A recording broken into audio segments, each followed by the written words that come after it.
All right, hey guys, this is Kelly with Web Equipment. We're going to do another video today on rebuilding the axle end on a MST-3055 rear axle. I've actually already torn it apart, and I have some of the seals already installed. We're going to go ahead and start with this one today, and I already have the V seal or the V groove seal installed. If you look down inside of this brake housing here, the black V groove is on the bottom here, and then there's the plastic ring, which is this one on the top. We're going to go ahead and install the actual brake piston inside of the brake housing. I use these metric bolts actually to take this out and install it, and I just run them kind of finger tight. And what this does is actually when you tighten up the bolt, it actually pushes on this ring right here, which collapses these springs. I always, when I do this, I always use something like STP oil treatment. I usually coat all my rings in here really well, coat the outside of this housing really good, because you don't want it grabbing, you don't want to tear any of the seals or anything like that. So when I install this, you can pretty much install this in any position. It doesn't hurt long as you get it down in here and get it even. Once I get the brake piston sitting in here, I'll just rotate this around a little bit just to make sure it's sitting flush and everything is nice and even. And I leave the bolts in here kind of snug, doesn't matter. You can actually use a press, put this in a press and put anything in there like this, but I don't have a press right here right now. So what I'm going to do is just take a little block of wood and hammer and just give this a couple little taps, and that's basically all there is to it. So once you get this down in here now, in order to get this snap ring into place, you actually have to take and tighten these bolts down a little bit, and it doesn't need to be a whole lot. You can actually watch when you tighten this, and you just want to do it evenly, you know, a little bit on each side. And once you get down a little ways, you could take your snap ring now, and there's a groove in here that this snap ring sits in. I've already tightened these bolts down a little bit. You can actually see right here a little bit of the bolt sticking down in here, pressing on that big washer I told you about earlier. And now I think I have it down far enough in order to get this snap ring pressed around here. So it's probably snapped in maybe halfway around. So what I got to do now, since it won't go all the way in, is tighten this down a little bit more. Sometimes you'll actually hear it pop into place, but there you go. I just heard it snap into place. So once that snaps into place, you can basically just loosen these back up. And as you loosen it up, all those little springs that are where these pins are at on the other side start pressing against that snap ring. So basically that snap ring is the only thing that holds that brake piston from coming out of its seat. Okay guys, we got the snap ring in place for the brake piston, and I've actually flipped the brake housing over, and there's actually 3 little small O-rings, maybe about the size of a dime, that go in these places here, and that's where your actual brake fluid goes through. What I usually do is when you replace them, just dry them off really good, and then I'll take a little bit of wheel bearing grease, dab around where the hole is at, just to kind of hold the O-ring in place. And then there's another O-ring right here that I've already cleaned this groove out and got the O-ring here, and it's ready to go. It's just a regular round O-ring. You can't really mess it up installing it.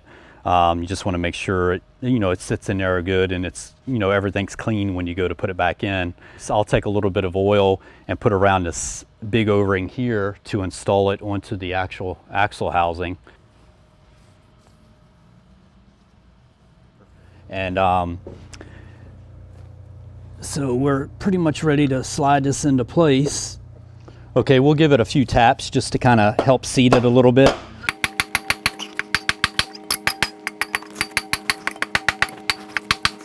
And that'll pretty much do it. So our next step is going to be to install the brake disc inside, and we'll get on that and show you guys how that works. So we're going to go ahead and start assembling the metal disc in first. I usually put these 2 in and then so on, because this is actually a whole complete unit. So we're going to go ahead and get these discs put inside. I usually just kind of line up one of these teeth with the drain hole here in the bottom. Just that way it gives me a little bit of a point to go with when I install the other ones. And there again, that's all there is to that one. Now these brake discs can be a little bit tricky just because of all the teeth here you have to actually line up. Sometimes they go smoothly, other times you'll have one that will fight you. So you get them kind of in the vicinity of where they got to go, they'll usually slide right in. And I try to get all these teeth here lined up with the teeth that I just put in on the other set.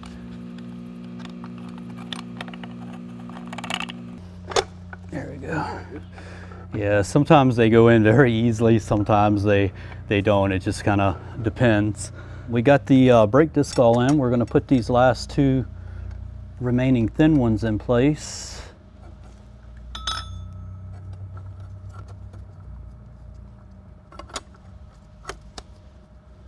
And then you have this one thick one here, and this will actually go in either way, but you always want to make sure the big smooth side is out and the narrower one is up against these thin discs inside here, which this will probably end up maybe slipping down as I'm installing this piece here, but we'll just have to deal with it as we go into it. But this is actually the way this is supposed to sit inside. What I did here, I already have two of these little small dime size O-rings installed. Like I said earlier, I dry them real good, clean them, put a little bit of grease on them, and like I said, just put the O-ring in place. It sits in a little groove, and then I just kind of put a little bit of the grease on it just to kind of hold it in place. That's all you're really doing. And then the big O-ring here, there again, I've already cleaned all of this. The seal's ready to go in place. And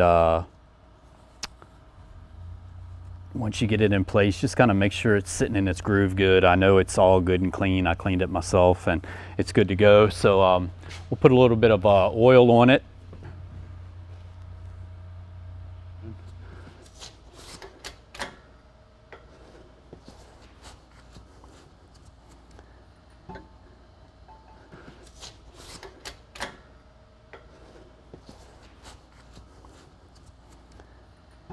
But that one slid right together pretty good. I'm gonna go ahead and just put the washers and the nuts on these studs. Once you get all these done, then you can go ahead and put all your bolts in and tighten them all up to torque. And I would recommend too, when you do put the rest of the bolts in, starting them all before you go to tighten them up with your impact, and then do a crisscross pattern on them, just like tightening up the lugs on the wheel of a vehicle or something. That way you're getting a good even pressure all the way around.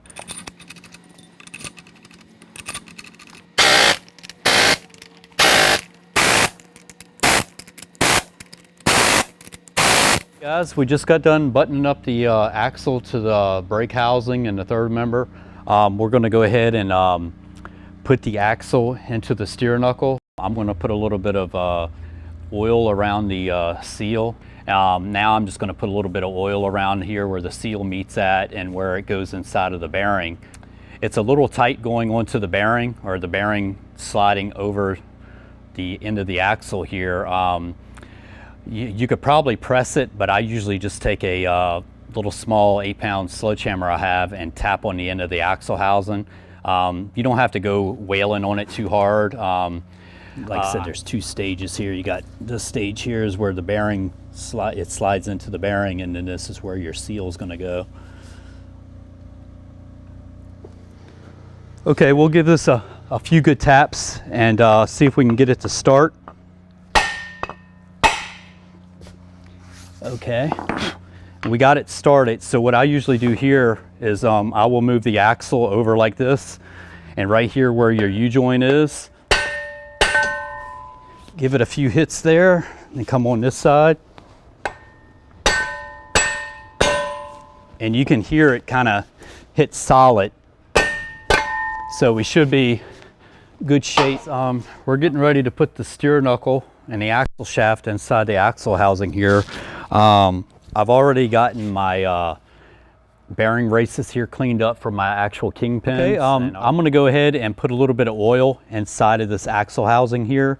Around the seal, and then I'll go ahead and put a little bit around the end of the axle here. you know, that way you got plenty of lubrication on there. And we can go ahead and get this started.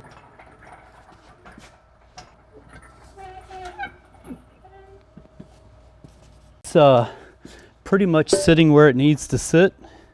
We're going to get ready to put this lower kingpin in, and you can put the kingpin in either way you would want to, but I always make these notches go you know, to the left and to the right of the wheel, because if you actually have it this way and you got to take this off with your hub and stuff on it, you can't get to the back side of them. You can't get this off. So I always make sure I have them pointing this way. And like I said, I've already greased everything and anti-seized everything. We'll see if we can get this thing and get a couple of bolts started in it. This job would not be as bad if these came out as easy as this one went in, because you can spend quite a bit of time on trying to get these out sometimes. And I'm just going to hand tighten these until I get the top one in. We're going to go ahead and install this top one, kind of the same as the bottom one, where I have the notches to the left and right of the wheel. And we'll go ahead and get the bolts in here, and once I get them all started and everything, we can go ahead and torque them down.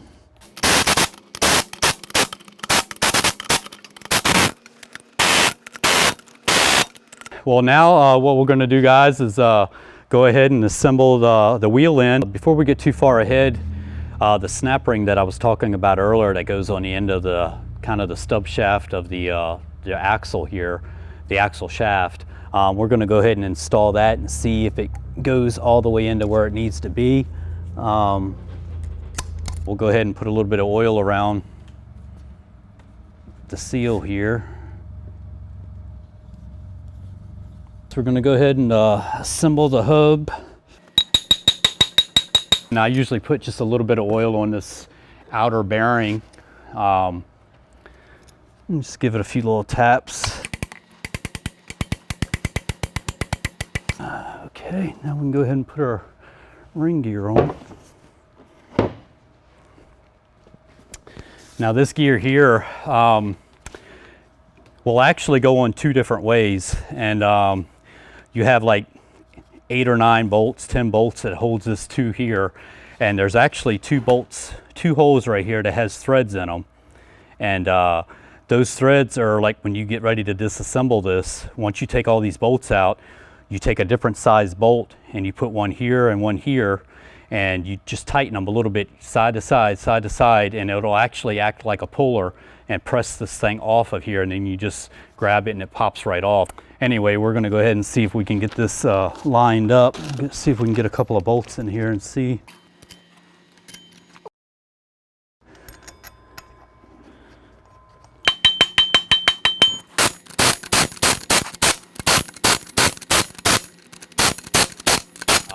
I'm going to go ahead and replace this seal because I haven't replaced this O-ring here. I'm going to put a little bit of oil again around it. Okay, now we got the sun gear to put in, and you just push it in till you hear it click. And tug on it a few times and you're good to go. That's in place, and now we're ready to put the hub on. This is a 4-gear one. They actually have a 3-gear one also, and these all spin. They have like roller bearings. These are the things we're trying to get lined up with these teeth, and then we're trying to get the outside of these lined up with here. So it can be a little fun to do, but it can be done. I've got the gears lined up in here, and pretty much basically goes together like that. And then you have these Allen screws that actually just basically hold these into place. And that's pretty much all it is to it. This is the limiter bolt that I was talking about earlier for your steering, and like, so anyway, thanks a lot for watching, and if you guys have any questions or need parts, give Webb a call.